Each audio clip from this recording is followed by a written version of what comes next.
Welcome to the Jan Meeuwsen Garden Show on 99.7 and 1450 WHTC. It's your opportunity to learn more about your garden and your yard, about dealing with pests, and about taking care of the birds. You can be part of the show with your questions at 395-1450. That's 395-1450. And now, from DeBruyn Seeds on Washington Avenue in Zeeland, here's the Master Gardener, Jan Meeuwsen. And good morning, everyone. What an absolutely glorious Saturday morning that we have. And tomorrow is supposed to be just as nice. Thank you, God, for a beautiful, beautiful spring weekend. This is what spring is all about. When I lived in Florida, this is what I missed. The nice, cool, kind of cooler days, but they're you stand in the sun and it's warm. But do be careful with the wind. I went to Bible study yesterday, and we walked out, and there's a very elderly lady that goes, just a slight little lady, and she got blown off her feet by the wind. So do be careful when you're outside, and do go outside. Praise God for the beautiful, beautiful day He's given us, but be careful of the wind, especially if you're very small. You might get blown away. So you might want to watch your pets too. You might want to keep them on a leash. You just might. You never know, because I think the winds are supposed to pick up again this afternoon. So let's keep that up. All right, everybody is planting something. I can't imagine people around the Holland Zeeland area that there is anybody that has not stopped into DeBruyn's yet, but. It is busy. It's a hopping place there. Everyone's picking up their seed potatoes. Yes, it's time to plant that if you don't have wet, heavy ground. Onion sets, you can put those in the ground. We've got the onion sets, which look like little bulbs, but we also have the Texas sweet onion plants are finally here. That is like the really sign of spring at DeBruyn's is when the Texas onion plants get yanked out of the ground in Texas and shipped up here. They are fun things to do if you've never done it. They grow a really large sweet onion. I had mine were probably about 4.5 inches, but I've seen people's that are bigger than mine from last year. I'd never done them before. They are so easy to do. Just stick the little plants right in the ground at the same level they were before. And I find onions a very easy thing to do. I use some of them as green onions, but I did let a bunch of them grow to big onions last year. Fun. They don't store well at the end of the season, but hey, they are so sweet. You put them on everything. So you find something to make that kind of features onions. It works well. We also have asparagus roots. We have both green and some purple left in stock. Horseradish roots, we have a couple left. We have garlic and we have shallots in. So those are all fun. We have the strawberry plants are here, but as well as strawberry plants, we also have raspberry, grape, blackberry, and blueberry bushes in at DeBruyn's too. So those are all in. Pansies are in. So if you want to put some instant color out there right now, the pansies are fine. They don't mind our cooler nights. And that's about it that we have. Now we also have the gladiola bulbs are in, as well as the dahlia bulbs. You might, if you don't have wet, heavy ground, you might be able to do the gladiola bulbs right now. Dahlia bulbs, I really would wait until May. They really like a little warmer soil, but now is the time to get them because now is the best selection that we're ever going to have. So if you want a certain color in dahlias, you might want to come pretty quickly and check it out. So yes, all of that plus all of the normal garden seed, wildflower seed. We've got it all in stock right now, and it is a busy, busy time. A lot of people are putting in food plots. We've got all of that stuff all set. We've got most of that already pre-bagged for you, so it makes it even easier. You can just go to go to the shelf and pick out what you want to plant, and it's all set to go. So that's fun. We've got the fertilizer programs for your lawn. Um, both the Scotts and the Greenview, they both have instant rebates, so they're both a good deal this year. Either one, they're both good programs. But we also have the garden fertilizers and fertilizers for seed plots. We've got lime. We've got all of this stuff. It's fun. I can imagine that if we keep getting days like today, we'll probably be getting in some broccoli and cauliflower and things like that pretty soon. But it is much too early to put out your tomato plants, folks. The ground, although it was 46 degrees, which is a lot warmer than it has been, it's not near warm enough for tomatoes. I mean, just remember, tomatoes right now are sitting in, a greenhouse, or you're inside your house where they're nice and warm and happy. And then you pull them out and to put them in that cold ground, they are not going to be happy. They're a tropical plant. They don't like this weather. So don't bother with the strawberries and the peppers right now. Beans are another thing that need much warmer soil, and corn needs a little bit warmer also. So don't be, planting everything that you get that you want in your garden today. This is still spring. Let's keep that in mind. It can still freeze. I was just looking at pictures on my phone where 2 years ago we had snow on the ground at this point in time. So, it's not like that can never happen. So you keep in mind that's what it's going to look like. If you don't have room in your house, or if you live in an apartment and you still want to plant something, there are places that either rent or let you use a small area for your garden. Windmill Island, the community garden, they have 48 plots that now have permanent fencing around to keep the critters out. There's a cost for this, but there are scholarship programs that you can get on that you can get a discounted price. So that's a good place to go to. You can get from anywhere downtown or in town here and north of town. If you don't have a car, you can get there by bus. It goes right by there. So that works out really well. I know Bethel Christian Reformed Church in Zeeland has plots, but they're not ready to, neither place is ready to go yet. Windmill Island's got to get through tulip time, and then they'll think about getting the garden plot area set to go. And Bethel, they're still there. It's too early for them to start their plots. So, but they're both a good place. And I know there are other churches around, but might have to call a little bit and find out which churches around here have a plot that you can rent out. It's really nice if you've got, your own plot in your backyard, but you want to do something like, I don't know, watermelon or a large pumpkin, and you don't have room for that. You might want to use this just for room for some of those big things that you don't have room for. Okay, now, the phone lines are open, 616-395-1450. That's 616-395-1450. I want to talk about a very important thing, and I know you're sick of hearing this, but you are the eyes on the ground here.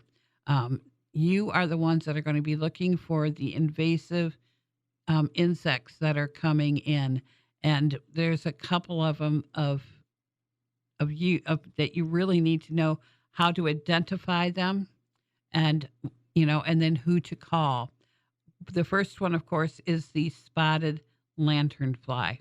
Now, this one is a beautiful bug. It's about 3/4 of an inch long. It's got a tan back, and when it's on the thing, it's on a stick or whatever. It's usually got its tan wings folded on the back. But when it opens up those wings, it is the most beautiful insect you have ever seen. It has red, it has yellow, it has tan, it has black polka dots. What more could you ask of an insect? It's a beautiful one. And I think God made this look this beautiful just so we could see it and know that it is evil. This is a nasty, nasty bug. We don't want it here in Michigan at all. It would completely destroy the vineyards and the orchards around here. And that's too much of a huge part of our income around here. So we do not need the spotted lanternfly. Honestly, if you see it, if you can take a picture with your phone of it and send it in to the Michigan Department of Agriculture, or if you've got on your phone, there is an app, and it's called MSIN. It's Michigan Invasive Species Network. You can tell them where you found it. Might want to send a picture of it. If you don't know how to do that, by all means, take it into DeBruyn's and we'll get it out there. We'll get it to where it needs to go.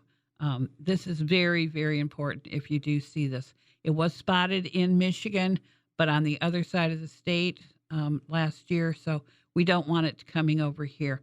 It seems to lay its eggs very quickly, and like it loves to lay its eggs on inside of your wheel well of your car. So it, 10 minutes, it's done, and you run in the store to get something, and then you leave, and you're just taking, a couple of thousand eggs along with you. So you don't want to do that. The smaller Japanese lanternflies, when they first hatch, they're really cute. They're black, really jet black with white polka dots on them. They're really kind of cute, and they're small. Just look for a polka dotted insect. If you see a polka dotted insect, you know that's the Japanese lanternfly. I don't know of any other thing that's got polka dots like that. The next one is, everyone knows the hemlock woolly adelgid, which came in, about 7-8 years ago. And they thought they could keep it to just right around where it was first located, around Waukezu Woods. And it is spread to I don't know how many counties already. It will kill your hemlocks. And Michigan, I don't know if you know this, has the biggest amount of hemlock forests in the lower 48 states. So the hemlock woolly adelgid is something that we really need to watch out for.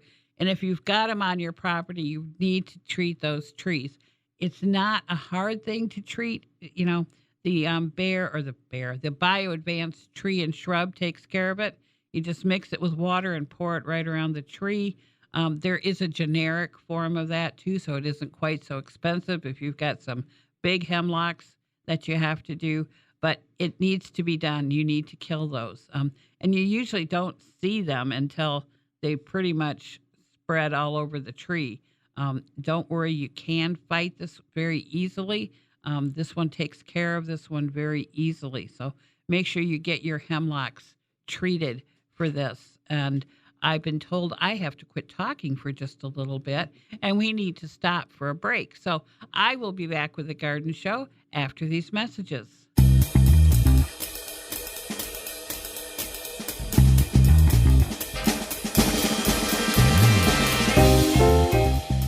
This is Eric Dame of ConnectingVets.com.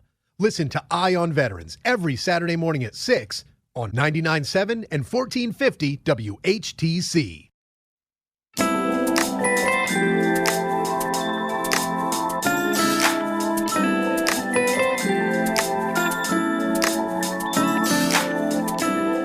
So pretty. I could just go to sleep to that. Okay. Well, after that, mellow music, now I have to talk about, we talked about the spotted lanternfly and the hemlock woolly adelgid.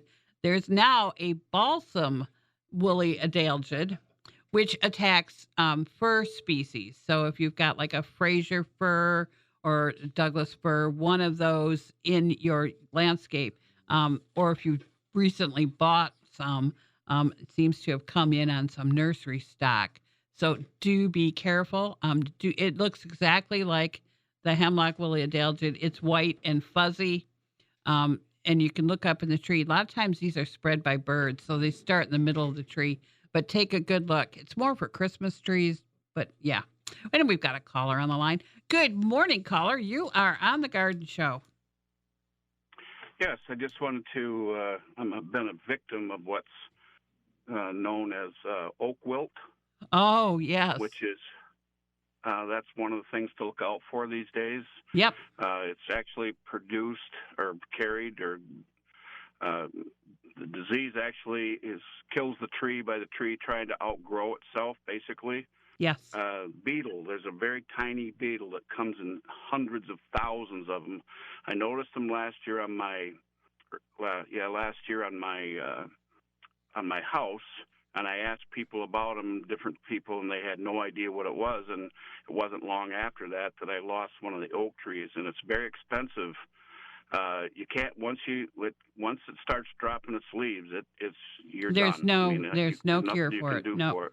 No. Yeah. So that's another thing to be alert for.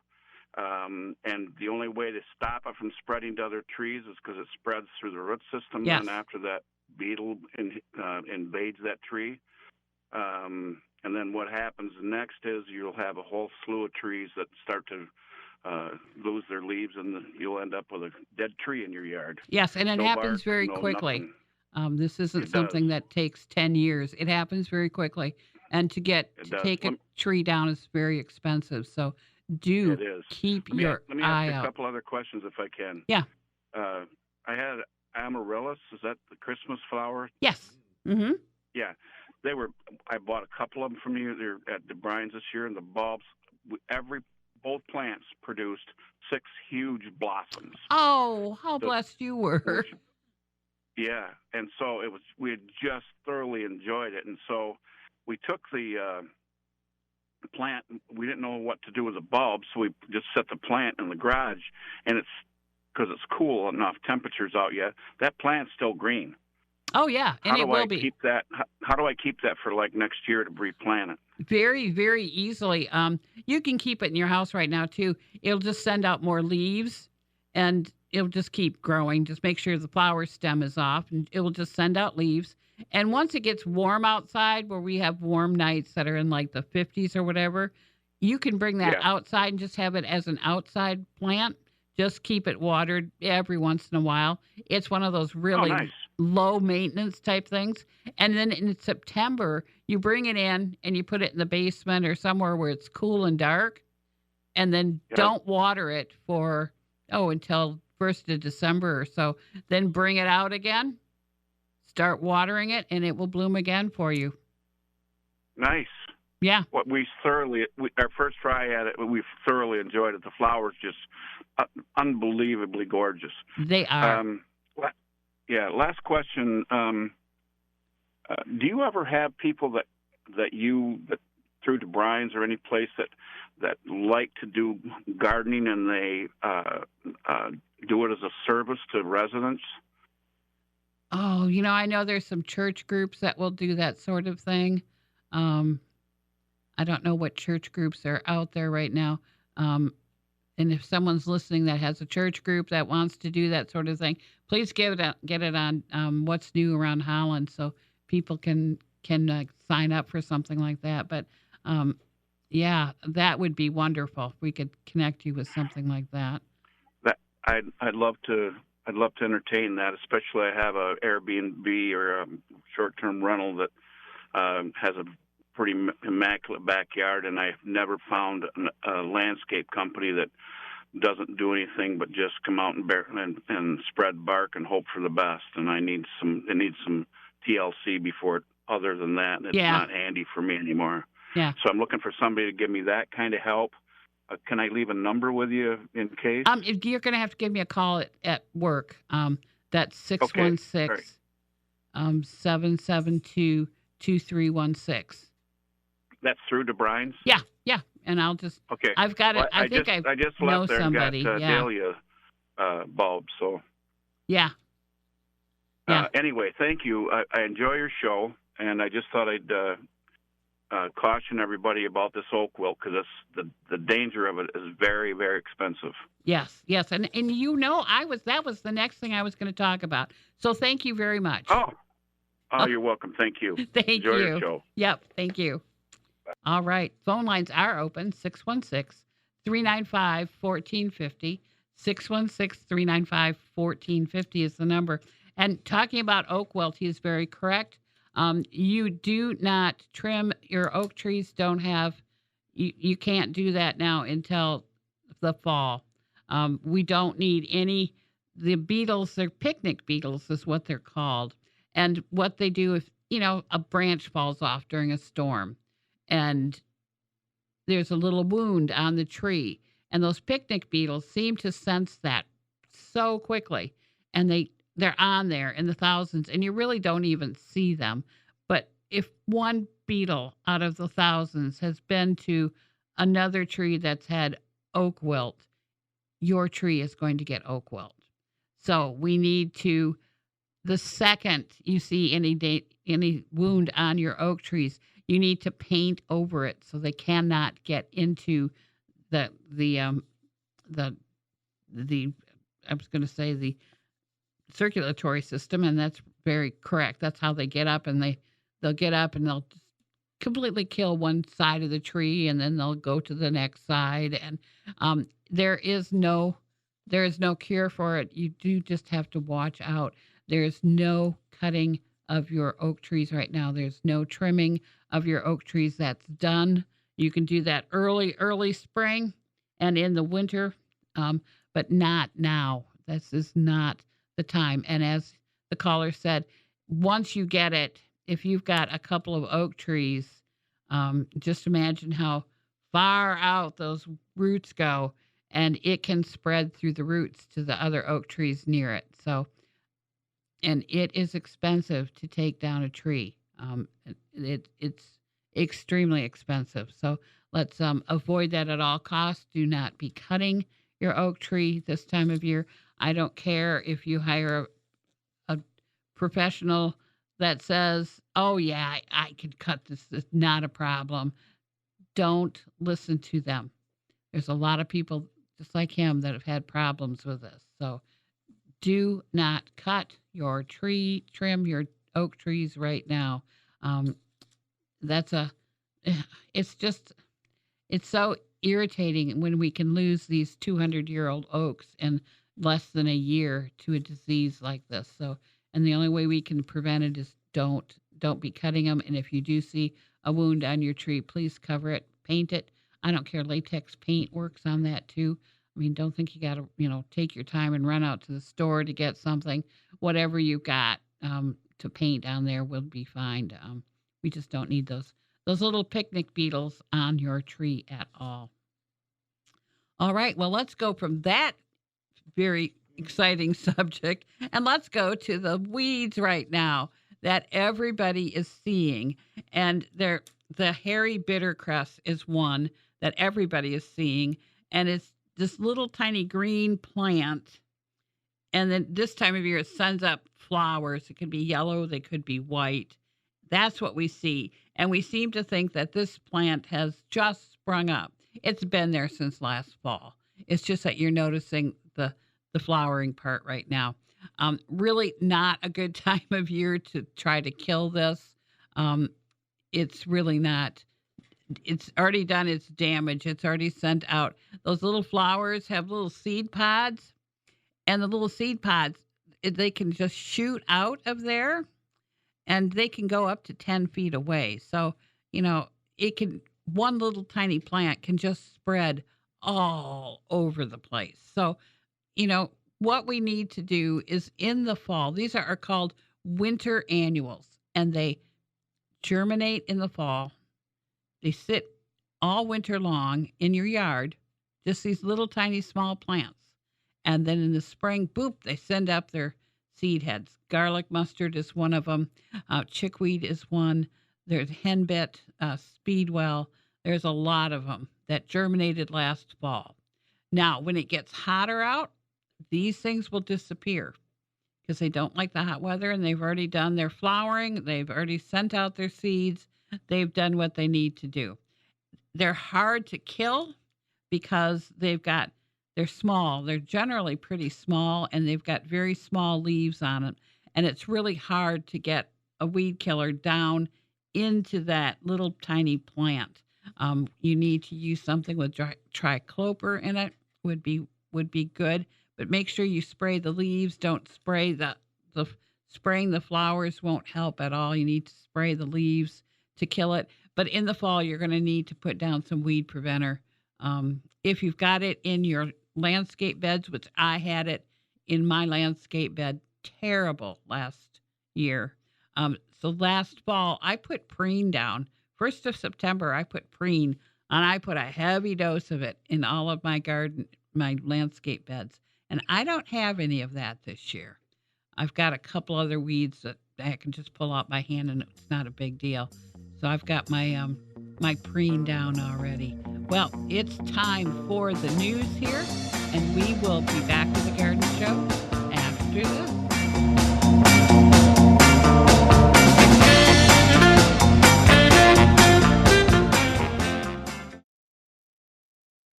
Where Holland turns for news and more.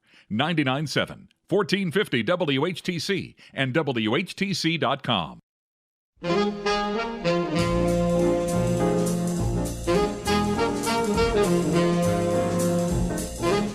All right, we are back with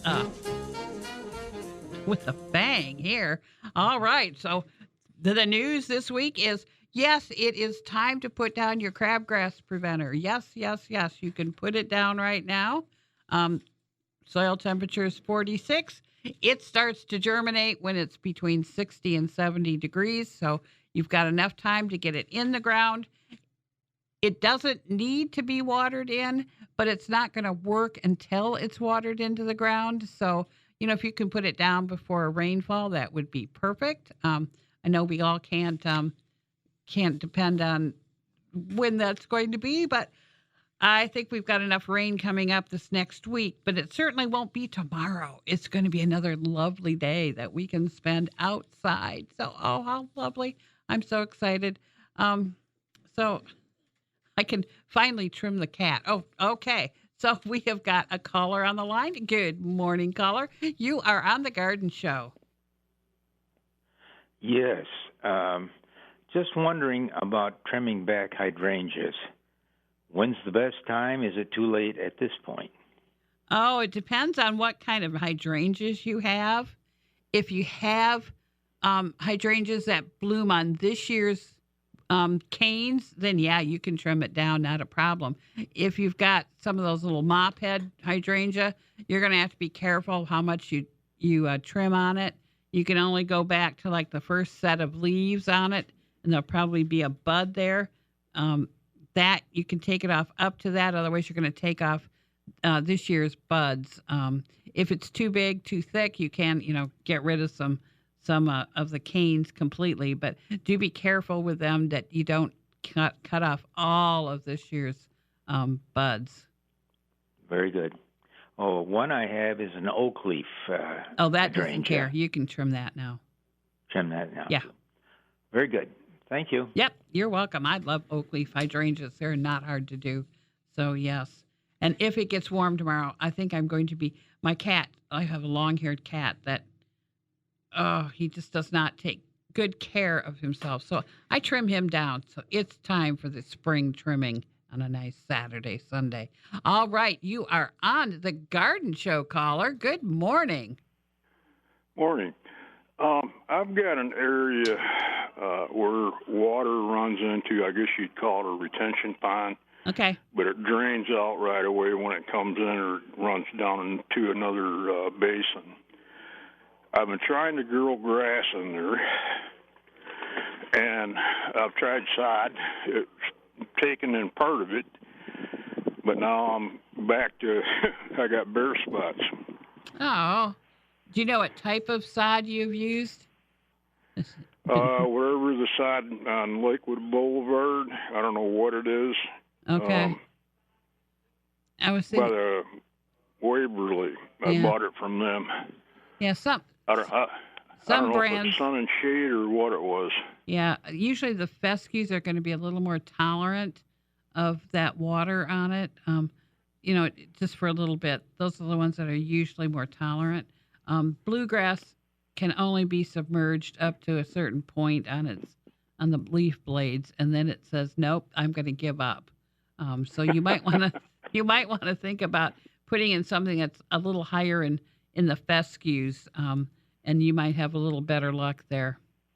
So you got like what's called a grow everywhere grass.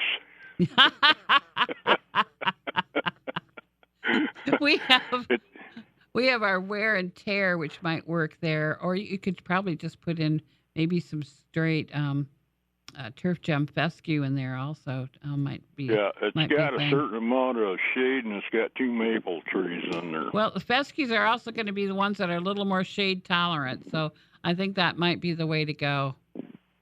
Okay, in other words, just rake it up really good, reseed it. Yeah, that's what I would do. Should I have to put anything over top of that, or? It's not. Is it on on a slope or not? Yeah, it's on a slope. You can put something on top. We've got this roll. Looks like it's what they put by the side of the road that you just roll out. Kind of looks like burlap, but it's got a tackifier in it, and it keeps the seeds right there. Okay. Well, wait for the weather to get a little bit warmer and attack that and see what happens. All again. right. We thank you. Yes, thank you. Yeah, there's always a different type of grass for a different need, so that's the good part. Some are better in the sun, some are better in dappled sunlight. Some are better in a lot of water. Some don't like that much. So yeah, there's always something out there. We'll find something for you. All right. Okay, now the rodent of the week, and I know this is not a rodent.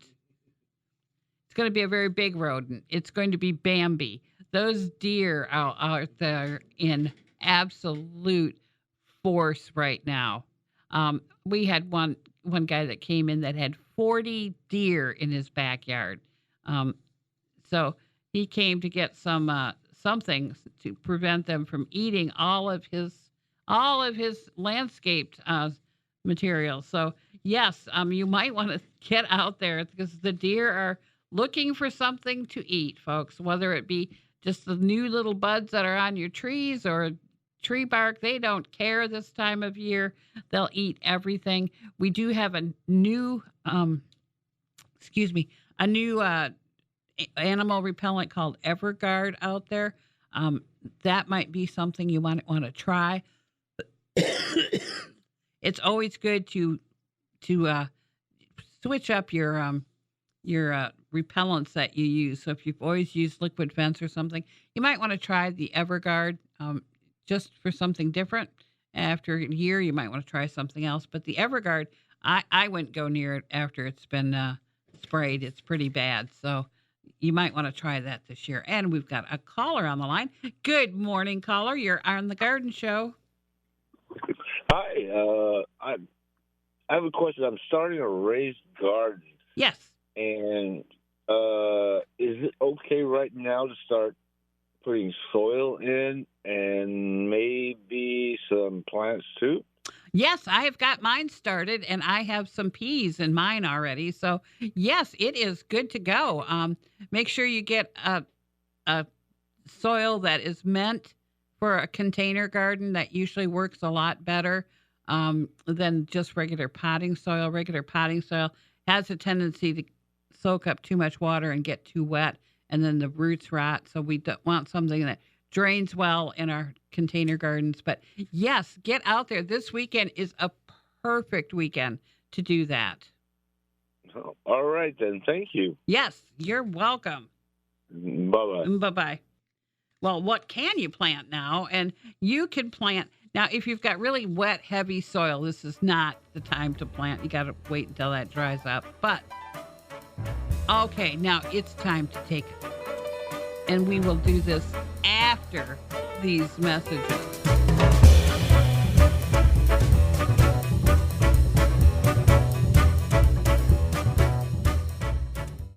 I'm Steve Kaith in CBS News. Join me for the CBS World News Roundup, weekday mornings at 8 on 99.7 and 1450 WHTC.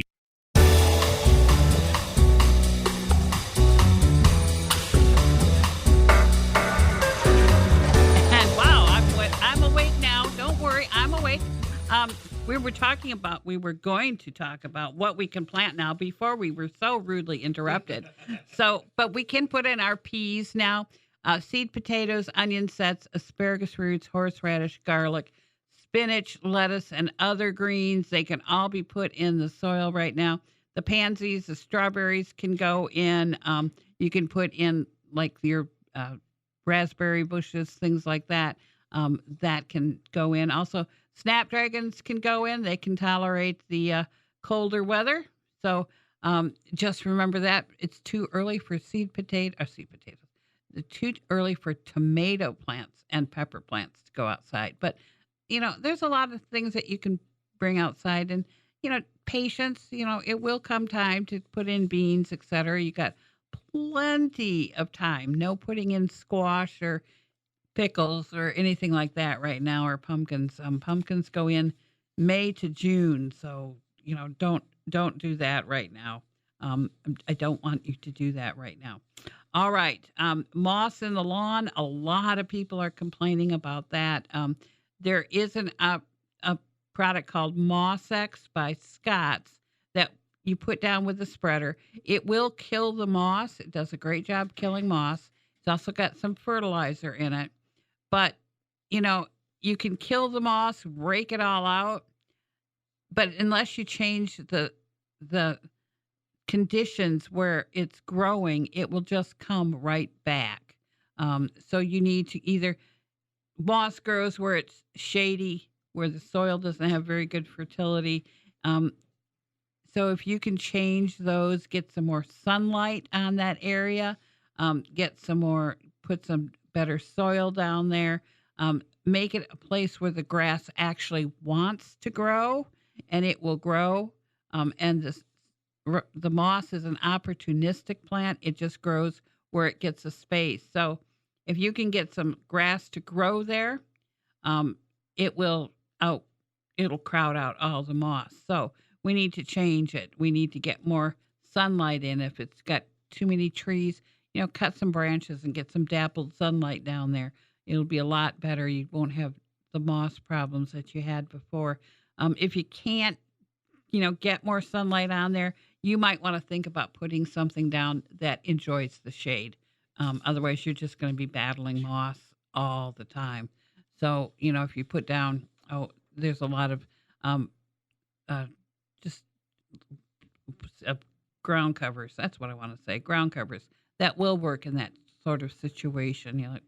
Vinca, myrtle, things like that will grow in those areas. So you might want to think about putting those in those areas. GrubX, yes, it is time to put GrubX down now. You have until about middle to end of May to put down GrubX. That does not kill anything that's there right now. What it does is it will prevent the eggs from hatching in the fall, but it takes a long time for this to get into the ground and actually working, so we need to put it down early in the spring. So GrubX, yes, put that down right now. If you've had grub problems in the past, and boy, I go by this lawn that I can tell it's grub problems. It looks terrible. If you want to kill the grubs that are there, they're too far in the ground right now. So you're going to have to wait until the grubs come up to the surface of the soil. Might be the end of this month to beginning of May. And then you'd put something down called Dilox, and that will kill the grubs in the soil that are there right now and actively eating roots. You might want to do that along with the GrubX, but you do the GrubX now and then the Dilox in a couple of weeks. Both of these products have to be watered in, and I don't care whether you do it with a sprinkler or whether you do it with rain, but they do photodegrade, meaning if they're out in the sunlight, they will, somehow it saps their strength and it just won't work. So make sure you do water it in right away afterwards. It needs about a half inch to an inch of water. So, do keep an eye out for the weather. And when it's going to get some rain, you might want to put it down right before that. All right. Fruit tree spray. I'm noticing there's buds and blossoms on not blossoms yet, but buds on the fruit trees. This is the time we start with fruit tree spray. If you haven't done that yet, there's probably some time yet for dormant oil. Do be careful with that, though, especially when we get sunshiny days. You have to think about that dormant oil is shiny and it can overheat. So that's why we do it in the cooler weather. So if we get a couple of cooler days, you might be able to do the dormant oil, but you can do the fruit tree spray. The only time we cannot do the fruit tree spray is when it's in full bud and there's bees flying around. So then it's a no-no for the fruit tree spray. But until then, yes, get it down, get it going. And I'm going to end on, it is cleanup time. I think that might have been up this week here. So if you haven't gotten your tree branches out, etc., you might be out of luck through March 10th for the city of Holland. So yes, we are out of luck for that. The birds that are coming this month are the fun birds that everybody wants to see. There's going to be the flickers, the yellow-bellied sapsucker comes in, the purple martins, a lot of the thrushes come back. We're going to see Baltimore Orioles pretty soon also. A lot of people are starting to get their stuff ready for that. So we might want to think about, getting the Oriole feeders up, getting them cleaned out and up. How to attract them is Orioles fly quite high in the sky, and they like to be by trees because they lay their eggs. They make their nests high up in the trees. So they're flying over. If they're looking down when they're flying and they see something orange, they're going to stop there. And that's why all of the feeders basically are bright orange. Put them out where they could see them if they were flying over your house. If they see them, they'll come down and eat. And if you keep food out, they will keep coming back. That's the fun part of it. If you keep putting the nectar out or the oranges or the grape jelly or whatever you do, make sure it's an orange feeder and you get that out and get it out pretty quickly because the males will be coming pretty soon. Okay, I have been told I only got a minute left, so I will be back Tuesday at 8:45 with Dan on the garden party. I'll be back with Gary on Tuesday between 10 and 11 on Talk of the Town with the Garden Hour. And then I'll be back here next Saturday at 11 o'clock and until 12. That's the most important one. Yes, so I will be back until we meet again, go green. You've been listening to the Jan Meeuwsen Garden Show on 99.7, 1450 WHTC and WHTC.com. If you wish to hear this or other programs hosted by the Master Gardener from DeBruyn Seeds in Zeeland, check out the podcast section of our website, WHTC.com, and listen or download for free. The Jan Meeuwsen Garden Show is a presentation of 99.7 and 1450 WHTC.